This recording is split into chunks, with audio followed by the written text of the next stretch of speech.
Hi, welcome back to the my YouTube channel, Mr. James Munti. Thank you for your supporting అండి. ఈరోజు topic వచ్చేసి road ప్రమాదాలు. Road ప్రమాదాలని ఎలా నివారించవచ్చు? Road ప్రమాదాలని ఎలా నివారించవచ్చు అంటే నేను నమ్ముతాను ట్రాఫిక్ రూల్స్ ఫాలో అవ్వడం వల్ల. ట్రాఫిక్ రూల్స్ ఫాలో అయితే ఆటోమేటిక్గా 60% రోడ్డు ప్రమాదాలు సంభవించకుండా ఉంటాయని చెప్పేసి నేను గట్టిగా నమ్ముతున్నాను. నమ్మరా? మీరు నమ్మరా? నమ్మేలా చేస్తాను. 2-3 ఎగ్జాంపుల్ చెప్తాను, ఎక్కువ టైం కూడా తీసుకోండి. వాచ్. మన దేశంలో 2025 లెక్కల ప్రకారంగా రోడ్డు ప్రమాదాలు ఎన్ని జరుగుంటాయి అనుకుంటున్నారు అందాజుగా? నేను చెప్పనా? మన దేశంలో 2025 లెక్కల ప్రకారంగా కేవలం రోడ్డు ప్రమాదాలు 4,80,000 రోడ్డు ప్రమాదాలు జరిగాయి. అంటే 4.8 రోడ్డు ప్రమాదాలు జరిగాయి అన్నమాట. లక్షలు. దాంట్లో 1.7 లక్షల మంది ప్రాణాలు కోల్పోయారు. అంటే 1,70,000 మంది ప్రాణాలని కోల్పోయారు కేవలం రోడ్డు ప్రమాదాల వల్ల. దాన్ని మనం సుమారుగా తీసుకున్నట్లయితే రోజుకి 1,300 ప్రమాదాలు జరిగాయి. అలాగే రోజుకి 470 మంది మరణించారు కేవలం రోడ్డు ప్రమాదాల వల్ల. హార్ట్ అటాక్ వచ్చో, లేదంటే రకరకాల కారణాల వల్లనో, లేదంటే వృద్ధాప్యం వల్లనో కాదు, కేవలం రోడ్డు ప్రమాదాల వల్ల 4,80,000 మంది, రోడ్డు ప్రమాదాలలో 1,70,000 మంది ప్రాణాలను కోల్పోవడం జరిగింది. మిగతా వారికి గాయాలయ్యాయి. కాబట్టి ఈ రోడ్డు ప్రమాదాలని ఎలా నివారించవచ్చు అనేది ఈ వీడియోలో తెలుసుకుందాం. రోడ్డు ప్రమాదాలు అవ్వడంతో పాటుగా చాలా వైలెన్స్ కూడా రోడ్డు మీద జరుగుతూ ఉంటుందండి. అది మీ అందరికీ నేను ఎక్స్ప్లెయిన్ చేస్తాను. అదేంటంటే, మన ఆఫీస్ ఒక దగ్గర ఉంటుంది. ఆఫీస్ నుంచి ఇంటికి వెళ్ళే రూట్ వెళ్ళాలంటే మనం లెఫ్ట్కి వెళ్ళాలనుకుంది. కానీ మనం ప్రాపర్గా వెళ్ళాలంటే ట్రాఫిక్ రూల్స్ ప్రకారంగా డివైడర్తో యూటర్న్ తీసుకొని వెళ్ళాలి. అంటే ఫర్ ఎగ్జాంపుల్ మన ఇంటికి వెళ్ళాలంటే లెఫ్ట్ సైడ్ వెళ్ళాలి, కానీ ట్రాఫిక్ రూల్స్ ప్రకారంగా మనం రైట్ సైడ్ వెళ్ళి యూటర్న్ తీసుకొని మళ్ళీ మన రూట్లోకి మనం రావాలి. కానీ మనందరూ ఏం చేస్తుంటాం, 500 మీటర్స్ వెళ్ళడం ఎందుకు, ఒక 100 మీటర్స్ వెళ్తే ఆటోమేటిక్గా యూటర్న్ వచ్చేస్తుంది కదా, ఇటు నుంచి వెళ్ళిపోదాం అని చెప్పేసి అనుకుంటాం. కానీ అందరికీ తెలియని విషయం ఏంటంటే అది ఆపోజిట్ రూట్. ఆపోజిట్ రూట్లో వెళ్ళడం వల్ల మీకు ప్రమాదం, అట్ ద సేమ్ టైం ఆపోజిట్లో వచ్చేటువంటి వ్యక్తులకు కూడా ప్రమాదం. అంటే మీ వల్ల వారు కూడా ప్రమాదంలో పడుతున్నారని అర్థం. వారు సక్రమంగానే వస్తున్నారు, కానీ మనం సక్రమంగా వెళ్ళకపోవడం వల్ల వారికి కూడా ప్రమాదం జరుగుతుంది. కాబట్టి యూటర్న్ 500 మీటర్లు అయినా, ఇంతకంటే ఎక్కువ మీటర్లు ఉన్నా కానివ్వండి, కంపల్సరీగా 2 నుంచి 5 నిమిషాలు లేట్ అవుతుంది మహా అయితే, కంపల్సరీగా యూటర్న్ తీసుకొని మన రూట్లో మాత్రమే ప్రయాణించాల్సిందిగా కోరుకుంటున్నాను. ఇక రెండోది, రోడ్డు మీద ప్రయాణం చేసేటప్పుడు ఒక లేన్ నుంచి ఇంకో లేన్కి మారేటప్పుడు మనందరం కూడా కనీసం హ్యాండ్ కాదు కదా, టర్న్ సిగ్నల్ కూడా యూజ్ చేయాలి. మన బండ్లన్నిటికీ టర్న్ సిగ్నల్ ఉంటుంది, బైక్ అయినా కార్కైనా, తెలుసు కదా. అదేదో షోకేజ్ బొమ్మలా కాదు, అది యూజ్ చేయమని చెప్పేసి కంపెనీ వాడు మనకి ఇచ్చాడు. ఒక లేన్ నుంచి ఇంకో లేన్కి టర్న్ తీసుకునేటప్పుడు మాత్రమే టర్న్ సిగ్నల్ వాడాలని రూల్ ఎక్కడ లేదు. ఒక లేన్ నుంచి ఇంకో లేన్కి మారేటప్పుడు కూడా టర్న్ సిగ్నల్ అనేది యూజ్ చేయవచ్చు. దాని ద్వారా మీ వెనకాల వచ్చేటువంటి వాహనదారుడికి క్లారిటీ అనేది వెళ్ళిపోతుంది. పక్క లేన్కి వెళ్తున్నారు, అప్పుడు మనం స్పీడ్ రెడ్యూస్ చేసుకోవాలి అని చెప్పేసి తను ఆటోమేటిక్గా స్పీడ్ని తగ్గించుకోవడం జరుగుతుంది. దృష్టిలో పెట్టుకుంటారని చెప్పేసి కోరుకుంటున్నాను.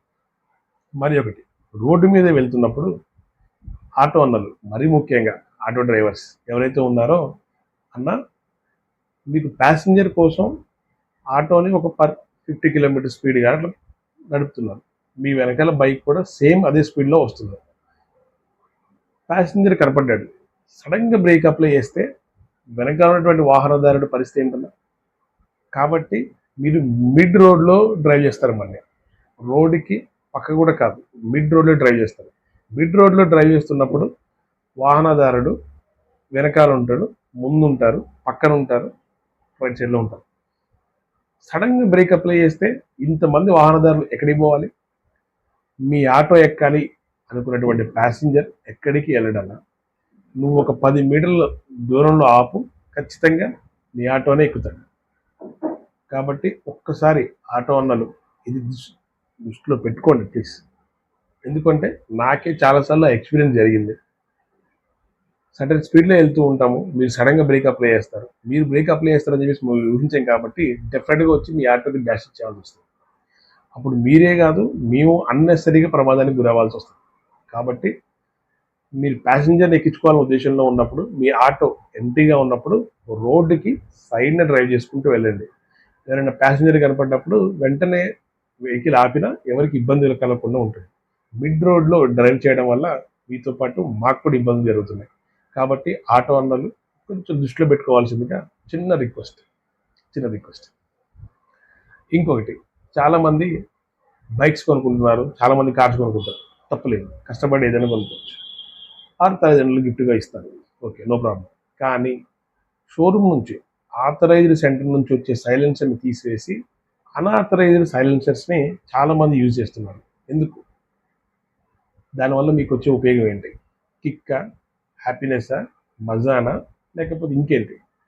మీరు ఒక గోల్ పెట్టుకోండి జీవితంలో, తల్లిదండ్రులని బాగా చూసుకోవాలని చెప్పి, పిల్లల్ని మంచిగా చూసుకోవాలని గోల్ పెట్టుకోండి. మీరు చక్కగా అభివృద్ధి అవ్వాలని చెప్పేసి గోల్ పెట్టుకోండి.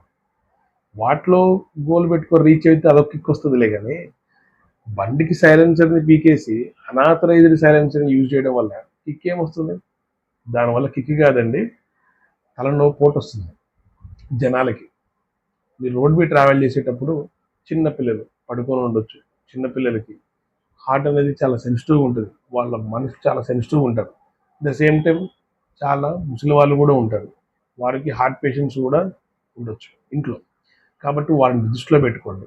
అనాథరైజ్డ్ సైలెన్సర్స్ని యూజ్ చేయడం వల్ల వారికి ప్రమాదం జరిగే అవకాశం ఉంటుంది. కేవలం మీ వల్ల, మీ ఉత్సాహం వల్ల, లేదా మీ కిక్ వల్లనో పక్కన వారికి ప్రమాదం జరగకుండా చూసుకోండి. అలాగే రోడ్డు మీద డ్రైవ్ చేస్తున్నప్పుడు ట్రాఫిక్ సిగ్నల్స్ ఫాలో అవుతూ ఆ రోడ్లో ఎంత స్పీడ్ అయితే మెయింటైన్ చేయాలో, ఆ 30యా, 40యా, 50యా, అదే స్పీడ్ని మెయింటైన్ చేయవలసిందిగా కోరుకుంటున్నాం.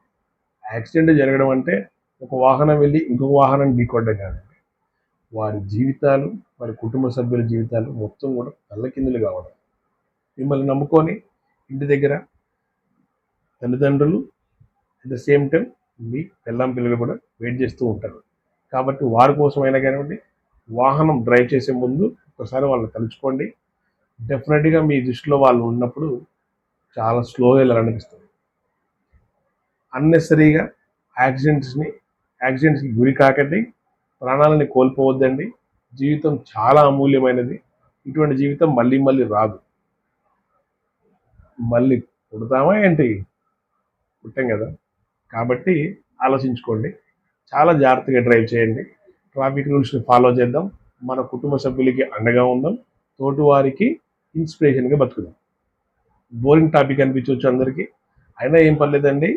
ట్రాఫిక్ రూల్స్ వల్ల ఎన్ని మరణాలు సంభవించాయో ఆల్రెడీ మీకు చెప్పాను. కాబట్టి దృష్టిలో పెట్టుకోండి. నమస్తే.